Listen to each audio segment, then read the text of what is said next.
Fritz Springmeier is our guest, and if he can do it Thursday, I'm broadcasting live for 27 hours total from 11 a.m. until the end of my show the next day.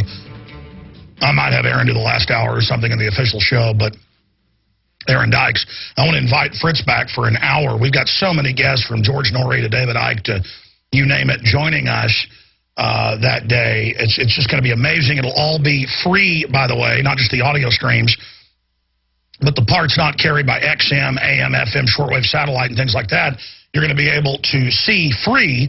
And I think the beta test it, we're going to have it free on Justin TV, free stream from prisonplanet.tv, and a couple different systems embedded at Infowars.com and at InfoWarsMoneyBomb.com, so people can watch the entire 27-hour extravaganza, where we try to get the rest of the funding for a couple more crew members, reporters, more equipment, and the fiber optic systems we need to get the show delivered to TV systems.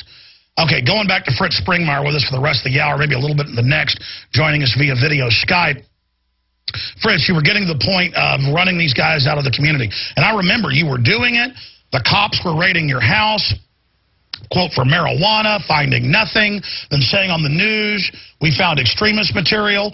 Well, of course, you were always in your talks showing different groups and how they controlled them. And, you know, you're a researcher. So, I mean, they could come to my house and find Mein Kampf and say he had a Hitler book. I mean, you know, they could go to a Jewish rabbi's house and find that and say he's a Nazi, I guess. So you were warning people. You said they're getting ready to set me up. Why on earth would you then go rob a bank? And then they used all these disreputable people to do this to you. Briefly, tell folks about how you were set up. They bribed 3 real criminals. When I was initially indicted and brought before a federal judge, Judge Brown, she honestly said, and she told this straight to the DA, she said, I'm going to release this man until trial because there is absolutely no evidence against him, and there never was. And the judge kept saying, the judge that presided over my trial, he kept saying like it was some kind of a mantra. He said, he kept telling everybody in the courtroom, circumstantial evidence can be used to prove anything. Well, circumstantial evidence is like I went to the mall and I saw Santa Claus. I saw him on television. I saw a book about him, therefore Santa Claus exists, you know. So using Brian Or I say I went to Scotland and I saw the Loch Ness Monster with no proof. Exactly. And that's what they hung me with. Absolutely no evidence, with bribe testimony that didn't even mean anything. And it's pretty startling. But today, juries are going to be looking at what the DA is doing, and they're going to, obviously my jury, if it was sincerely looking at the issues, must have said, well, why is the government going to all this trouble if he's not guilty? You know, because if they looked at at what was actually presented in the courtroom, there was nothing really presented. Now, like, and by the way, I looked into your case. When I called, when this was all starting. You weren't there, but your wife was.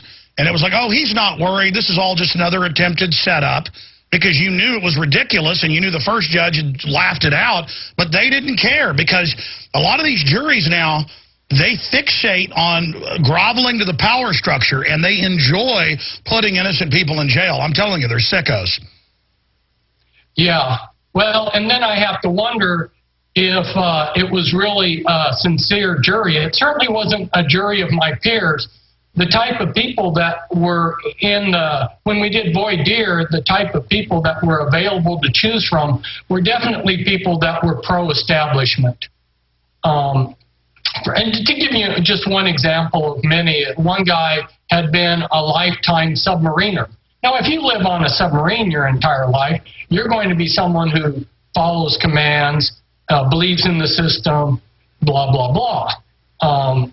You didn't see people that were coming out of the ghetto. You didn't see any, the entire group of people that were there were white. There was no minorities in the jury pool to pick from. Personally, I would have rather had some minorities that had a little distrust of the government. Yeah, your question about prisons was good, and let's maybe address that for a little bit, because a lot of your listeners may eventually during their life face something like that, because we're coming into some really difficult times. When I was a teenager... Well, Fritz, I'm sorry. That was a short segment. You'll have a long segment, uninterrupted, straight ahead. We'll start at that point when we come back. You're 7-8 years behind the Gulag wire. And I see you've lost a lot of weight, but your spirit's still there on the other side. Political prisoner, Fritz Springmeier. Stay with us. Now, going back to political prisoner Fritz Springmeier, you were talking about, hey, I've been on the other side. Was it 7 or 8 years? And you need to know what it's like, because a lot of you are probably going to be going there as well. We have the biggest prison population in the world. They're setting up a martial law internal checkpoint grid with federal goon forces. They're training neighbors to spy on each other. Jumbotron saying, don't trust your neighbor. It's like a dystopic film, sci-fi horror movie. 1984 meets Stephen King's The Running Man, meets Brave New World, meets The Island of Dr. Moreau. So please continue, Fritz Springmeier. Yes, pulling together several of your questions, it would be appropriate to talk about prison.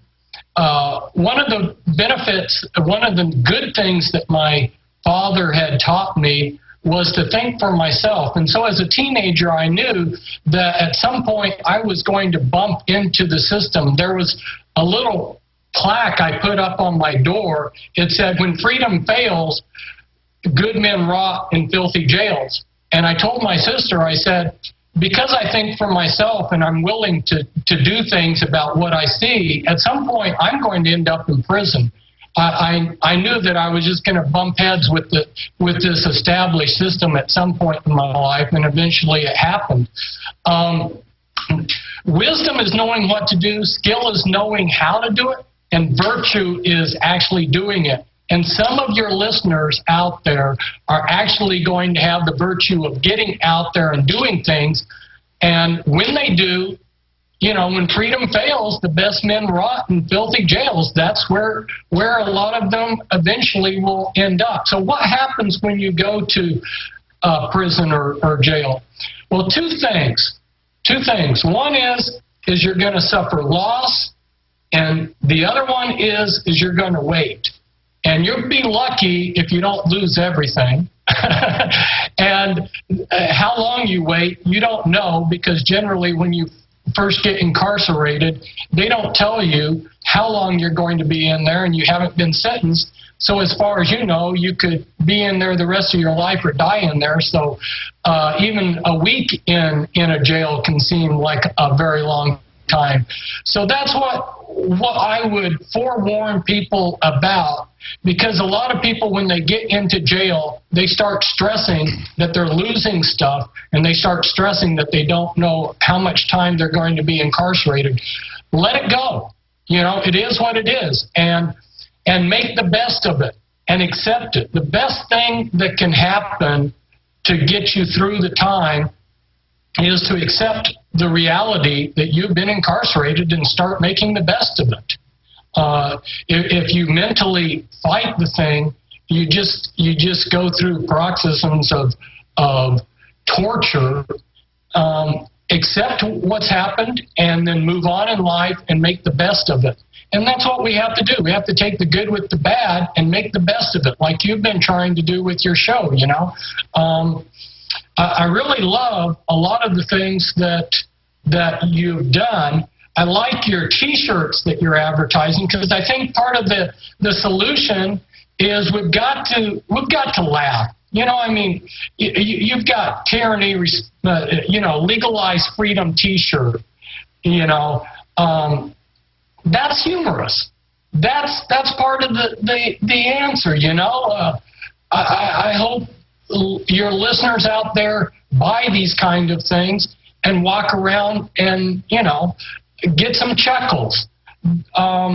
Well, I think what you're getting at here is don't let it crush your spirit, and use it as a learning experience, and feel sorry for the people that are in there feeding you GMO and soy-based food and enjoying your pain, because because they are hurting themselves, hurting their soul, literally tying heavy weights and chains around themselves in God's eyes and really weighting themselves down for the drop into Hades.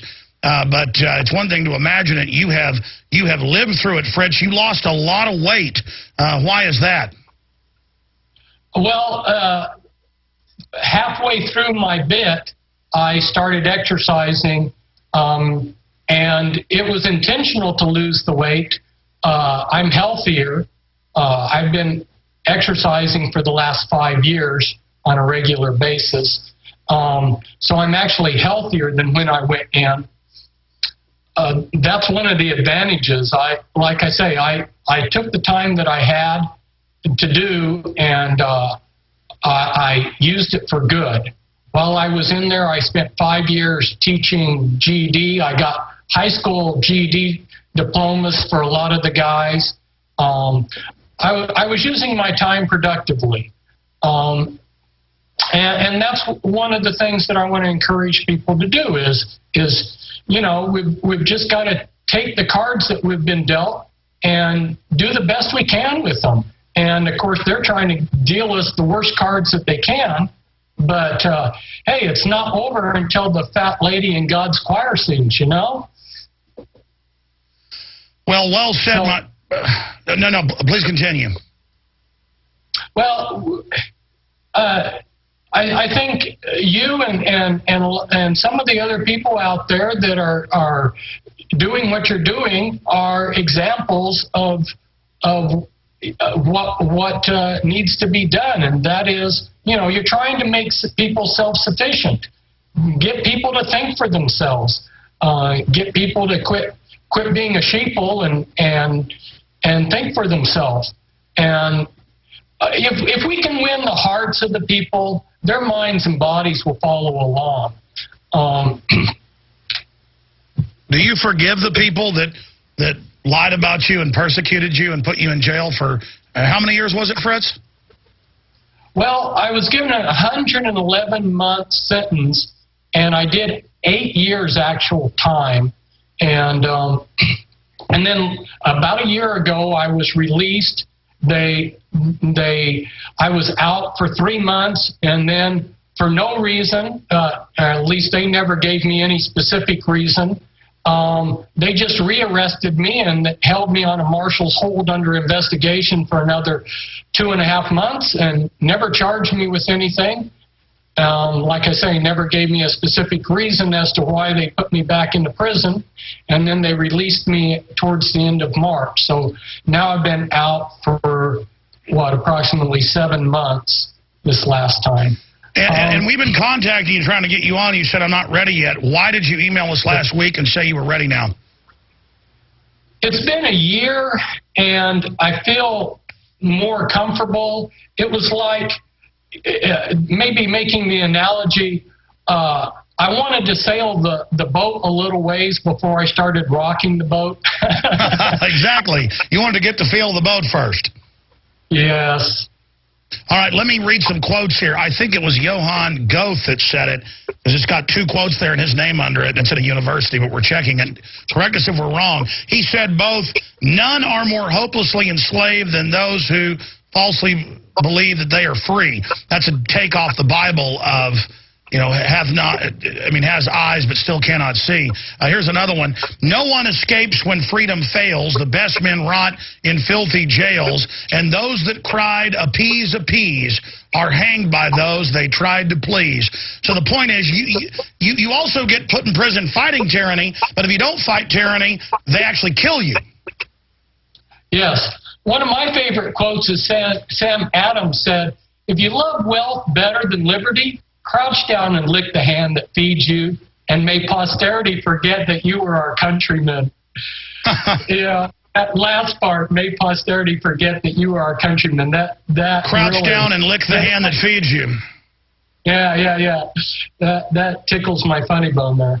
Well, Fritz, correct me if I'm wrong, you seem kind of tired a little bit in the one video I've seen where you gave a speech to a small group of people, but now you seem even more energized than when the few times I met you and watched you a decade ago. You seem to have actually been made stronger by this persecution.